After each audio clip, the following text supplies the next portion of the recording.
विद्यार्थी मित्रांनो नमस्कार. बायोलॉजी मराठी या चॅनलमध्ये आपण सर्वांचे मनपूर्वक स्वागत. तर मागील लेक्चरमध्ये आपण टीएस ऑफ अँथर याचा स्टडी डिटेलमध्ये केला होता. त्यामध्ये आपण अँथरमध्ये महत्त्वाचे दोन पार्ट असतात. पहिला आहे अँथर वॉल आणि दुसरा असतो पोलन सॅक. तर अँथर वॉलमध्ये 4 लेयर्स असतात: epidermis, endothecium, middle layers and tapetum. आणि टॅपेटमच्या आतमध्ये पोलन सॅक्स प्रेझेंट असतात आणि पोलन सॅक्स मायक्रोस्पोर किंवा पोलन ग्रेन प्रोड्यूस करत असतात. याचा स्टडी आपण मागच्या लेक्चरमध्ये केला आहे. तर आजच्या लेक्चरमध्ये आपण reproduction in a lower and higher plant या टॉपिकमधील जो काही मायक्रोस्पोरोजेनेसिस किंवा स्ट्रक्चर ऑफ मायक्रोस्पोर याचा स्टडी आपण डिटेलमध्ये करणार आहोत. तर सर्वप्रथम आपण मायक्रोस्पोरोजेनेसिस म्हणजे काय याची डेफिनेशन पाहणार आहोत.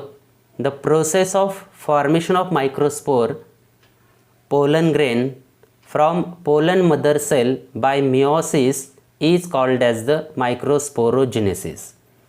जे पोलन सॅक्समध्ये किंवा जे काही यंग पोलन सॅक्स असतात तर या young pollen sac contain diploid cell that is called as the pollen mother cell or microspore mother cell. These cell PMC, pollen mother cell or microspore mother cell MMC undergoes the meiosis and it form the microspore. तर तुमच्या लक्षात आलं असेल की मायक्रोस्पोरोजेनेसिसमध्ये pollen grain किंवा microspore form होतात, परंतु pollen mother cell किंवा मायक्रोस्पोर मदर सेल यापासून फॉर्म होतात आणि त्यामध्ये जी काही प्रोसेस असते त्याला मिओसिस असं म्हटलं जातं. तर the process of microsporogenesis occurs in a pollen sac. कारण ही जी काही मायक्रोस्पोरोजेनेसिसची प्रोसेस असते ही पोलन सॅक्समध्ये होत असते.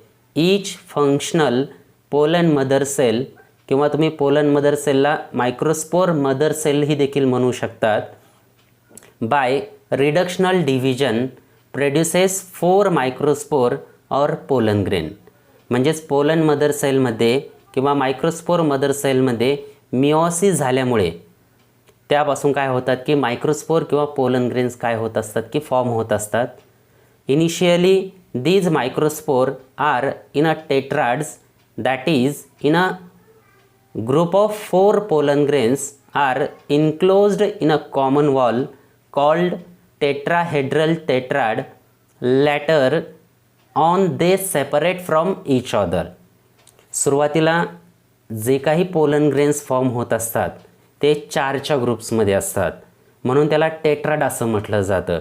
कारण ज्यावेळेस मायक्रोस्पोर मदर सेल मिओसिसमध्ये जातात त्याच्यापासून 4 पोलन ग्रेन्स फॉर्म होतात. इनिशियली ते 4 पोलन ग्रेन्स एका कॉमन वॉलमध्ये इनक्लोज असतात, म्हणून आपण त्याला टेट्राहेड्रल टेट्राड असं म्हटलं जातं. तर तुमच्या लक्षात आलं असेल की मायक्रोस्पोरोजेनेसिस म्हणजे काय. The process of formation of microspore और pollen grains from pollen mother cell or microspore mother cell by meiosis is called as the microsporogenesis. यानंतर आपण पोलन ग्रेनचं स्ट्रक्चर स्टडी करणार आहोत. तर तुम्ही पाहिलं असेल की स्ट्रक्चर ऑफ पोलन ग्रेन्स. आता इनिशियली जर आपण पाहायला गेलोत की ज्यावेळेस पोलन ग्रेन हे टेट्राडमध्ये असतात, लॅटर ते काय होतात की एकमेकापासून सेपरेट होतात आणि सेपरेट झाल्यानंतर हे पोलन ग्रेन किंवा जे काय मायक्रोस्पोर्स असतात ते युनिसेल्युलर, युनिन्यूक्लिएटेड आणि हॅप्लॉइड्स असतात. म्हणजे सिंगल पोलन ग्रेन्स होत असतात. त्याचा साईज काय असतो. They are small in size 0.025 to 0.125 mm in a diameter. तर ही पोलन ग्रेनची साईज आहे. तर पोलन ग्रेनचा शेप कसा असतो. They are vary in a shape, generally spherical, pyramidal, polyhedral, lobe or triangular etcetera. तर अशा प्रकारे काय असतात की पोलन ग्रेनचं शेप असतो. आता जनरली जर आपण पाहायला गेलो तर हे जे काही पोलन ग्रेन्स असतात हे कॉमनली एका वॉलनी इनक्लोज असतात. तर या ठिकाणी दिले पहा, the wall of pollen grain is called as the sporoderm. तर जे काही पोलन ग्रेनचा वॉल असतो त्याला कॉमनली स्पोरोडम्स असं म्हटलं जातं. आणि दिस स्पोरोडम इज मेडअप ऑफ 2 लेयर. म्हणजे हा जो काही स्पोरोडम्स असतो हा 2 लेयर्सने बनलेला असतो. तर त्यापैकी पहिला जो काही लेयर्स असतो आउटरला प्रेझेंट असणारा त्याला एक्झाइन असं म्हटलं जातं.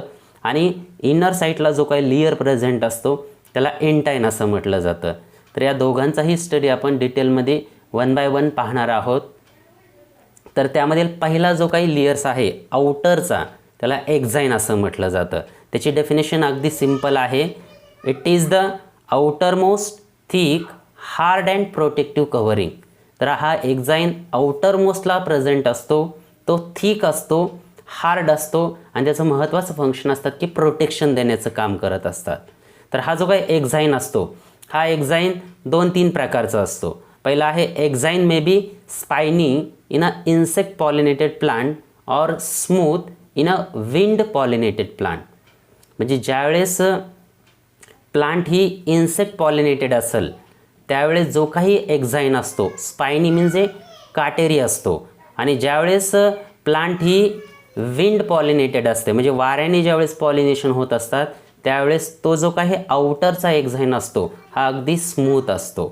त्यानंतर थर्ड पॉईंट आहे याच्यामधील, there are few thin circular areas or opening in the exine called as the जम्पस्पोर.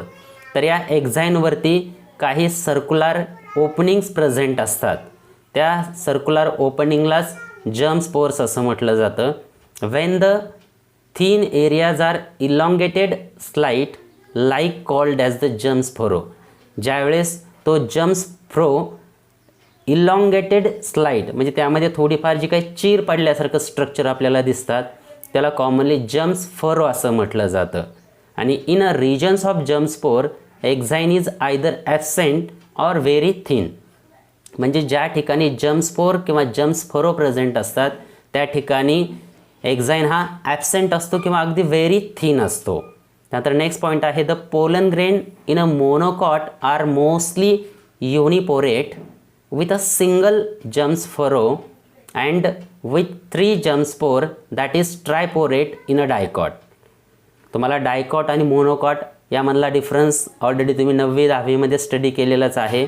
Monocot म्हणजे जे काही एकदल प्लांट असतात या एकदल प्लांटमध्ये जो काही पोलन ग्रेन्स असतो याच्यामध्ये सिंगल युनिपोरेट म्हणजे त्यामध्ये सिंगल जम्पस्पोर प्रेझेंट असतात. आणि ज्यावेळेस ही प्लांट डायकॉट किंवा द्विदल असते त्यावेळेस ट्रायपोरेट म्हणजे त्याला 3 जम्पस्पोर काय असतात त्यामध्ये प्रेझेंट असतात. त्यानंतर नेक्स्ट पॉईंट आहे, exine is made up of complex substances is called sporopollenin which is resistant to chemical, physical and biological decomposition. तर आपण TS ऑफ अँथरचं स्ट्रक्चर पाहत असताना टॅपेटमचं फंक्शन पाहिलं होतं की टॅपेटम काय करत असतात की युबिश ग्रॅन्युअल फॉर्म करत असतात. आणि युबिश ग्रॅन्युअलचं काम काय असतं की स्पोरोपोलेनिन प्रोड्यूस करण्याचं काम असतं. मग हा जो काही स्पोरोपोलेनिन आहे हा एक्झाइन मेडअप करण्याचं काम करत असतो. आणि पोलन ग्रेनमध्ये याचं मेन फंक्शन काय आहे तर resistant to chemical, physical and biological decomposition. तर आता यानंतर दुसरा जो काही आपला लेयर आहे स्पोरोडमचा इनर साईडचा त्याला इंटाइन असं म्हटलं जातं. तर intine is a inner thin delicate and smooth layer. तर इनर साईडला जो काही लेयर प्रेझेंट असतो त्याला आपण इंटाइन म्हटलं जातं. तो अगदी थिन असतो, डेलिकेट नाजूक असतो आणि अगदी तो स्मूथ लेयर असतो. आणि हा कशाने बनलेला असतो, intine is made up of cellulose and pectin. नीट लक्षात ठेवा, एक्झाइन हा स्पोरोपोलेनिनने बनलेला असतो आणि इंटाइन हा सेल्युलोज अँड पेक्टिनने बनलेला असतो. थर्ड पॉईंट आहे यामधील, it forms pollen tube during germinations of pollen grain. म्हणजे ज्यावेळेस पोलन ग्रेन पॉलिनेशन झाल्याच्यानंतर अँथरवरून स्टिग्मावरती येतात आणि स्टिग्मावरती आल्याच्यानंतर त्या पोलन ग्रेनचं जर्मिनेशन होतात आणि जर्मिनेशन झाल्याच्यानंतर जी काही स्मॉल ट्यूब तयार होते त्याला पोलन ट्यूब असं म्हटलं जातं. आणि पोलन ट्यूब फॉर्म करण्याचं काम इंटाइन करत असतात. तर या इंटाइनमध्ये काय असतं ते पहा, intine of pollen grain encloses dense cytoplasm and prominent haploid nucleus in the centre. तर या इंटाईनमध्ये काय असतात की डेन्स सायटोप्लाझम्स असतात, प्रॉमिनंट हॅप्लॉइड न्यूक्लियस काय असतात सेंटरला प्रेझेंट असतात. तर याचं फंक्शन पहा, याचं फंक्शन महत्त्वाचे काही दिलेले आहेत या ठिकाणी. तर पहिलं फंक्शन आहे याचं, pollen grain germinate to form male gametophyte containing 2 non motile male gamete. तर जे काही पोलन ग्रेन असतात या पोलन ग्रेनचं महत्त्वाचं फंक्शन आहे की यामध्ये काय होतं की 2 नॉन मोटाईल मेल गॅमेट्स काय होत असतात की फॉर्म होत असतात. आणि सेकंड फंक्शन दिलं आहे, exine and intine both are protective in a function. म्हणजे जे काही मेल गॅमेट आतमध्ये प्रोड्यूस होतात त्या मेल गॅमेटला प्रोटेक्शन देण्याचं काम एक्झाईन आणि इंटाईन दोन्हीही करत असतात. आणि शेवटचं फंक्शन दिलं या ठिकाणी, intine comes out through germ pore forming pollen tube during development of male gametophyte. म्हणजे एंटाईनवरती किंवा एक्झाईनवरती जे काही जर्म स्पोर्स असतात या जर्म स्पोअरमधून काय होतात की पोलन ट्यूब बाहेर येतात आणि ती पोलन ट्यूब ओव्हरीपर्यंत किंवा ओव्हलपर्यंत रीच करण्याचं काम देखील या जर्म स्पोअरमार्फतच केलं जातं. तर अशा प्रकारे हे महत्त्वाचे फंक्शन आहेत. तर तुम्ही या चॅनलला नवीन असाल तर please subscribe my channel and share with your friend. Thank you. And next upcoming topic, development of male गॅमेटोफाइट.